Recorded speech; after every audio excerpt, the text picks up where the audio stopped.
তৃণমূলের শীর্ষ মহলে ক্ষমতা নিয়ে টানাপোড়েনের জল্পনার আবহেই বৃহস্পতিবার দলের সর্বস্তরের নেতা কর্মী জনপ্রতিনিধিদের একটা বড় অংশের সঙ্গে বৈঠকে বসতে চলেছেন মমতা বন্দ্যোপাধ্যায়। আর তাৎপর্যপূর্ণভাবে এই কর্মী সভার মূল মঞ্চে ছবি থাকছে শুধু তাঁরই।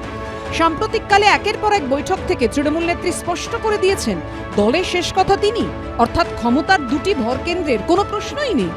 গত বছর অর্থাৎ 2023-এর 23শে নভেম্বর তৃণমূলের এরকমই একটি কর্মী সভা হয়েছিল, যেখানে মূল মঞ্চে ছবি ছিল শুধুমাত্র মমতা বন্দ্যোপাধ্যায়। সেই সময় তৃণমূলের অন্দর থেকেই কেউ কেউ বলেছিলেন মূল মঞ্চে অভিষেকের ছবি থাকা উচিত ছিল। এবার তৃণমূলের ফের এক কর্মী সভা, আর এবারও মূল মঞ্চে ছবি শুধু সেই মমতা বন্দ্যোপাধ্যায়েরই। দিদিকে দেখলে সবাই আমাদের খুব খুশি আছে, আমিও খুশি হই, কুচবিহার থেকে যে আসছে সেও খুশি হয়, সবাই আনন্দিত পায়, একটা আলাদা এনার্জি পায়। দিদি তো আমাদের সব, তার একটা উত্তেজনা তো সবাইকে থাকে, দিদি আসছে দিদি আসছে দিদি আসছে, সবাই তো চায় দিদির সঙ্গে একটু দেখা করি। আমার মতো অভিষেক সক্রিয় আছে, আপনার মত কি আছে আমি জানি না, কিন্তু আমার মতো সক্রিয় আছে। সাম্প্রতিক অতীতে মমতা বন্দ্যোপাধ্যায় আকারে ইঙ্গিতে বুঝিয়ে দিয়েছেন তৃণমূলে আইপ্যাকের রমরমা এখন অতীত। তৃণমূল সূত্রে খবর, বৃহস্পতিবারের সভা থেকে ফের একবার সেই অবস্থান স্পষ্ট করে দিতে পারেন তৃণমূল নেত্রী।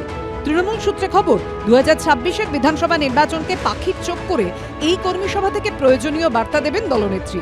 আগামী দিন দল কোন পথে চলবে তার দিক নির্দেশের পাশাপাশি শৃঙ্খলার প্রশ্নে আপোষহীন কঠোর মনোভাবও ফের একবার বুঝিয়ে দিতে পারেন মমতা বন্দ্যোপাধ্যায়।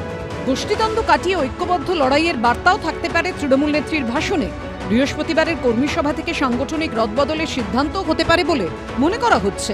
তৃণমূল সূত্রে খবর, দলের ছাত্র ও যুব সংগঠনে পরিবর্তনের সম্ভাবনা রয়েছে। তৃণমূলের বিশেষ অধিবেশন উন্নয়নের আওতায় আরও বেশি মানুষ মমতা বন্দ্যোপাধ্যায় আনার চেষ্টা করছেন এবং এই গোটা বিষয়টা মানুষের কাছে আরও বেশি করে নিয়ে যাওয়া। 2 নম্বর হচ্ছে, বিরোধীরা যে কুৎসা, ব্যক্তি আক্রমণ, নানা রকম একটা রং ন্যারেটিভ তৈরি করার চেষ্টা করছে, এই কুৎসাগুলো প্রতিহত করা।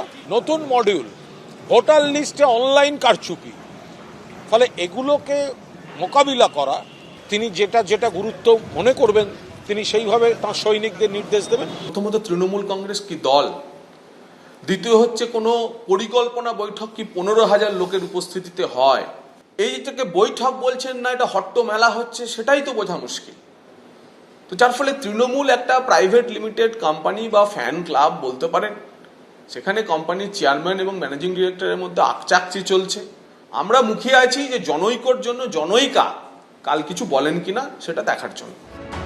বৃহস্পতিবার সকাল 11টায় নেতাজি ইন্ডোর স্টেডিয়ামে হবে তৃণমূলের কর্মী সভা। আশাবুল হোসেন, উজ্জ্বল মুখোপাধ্যায় ও কৃষ্ণেন্দু অধিকারীর রিপোর্ট, এবিপি আনন্দ।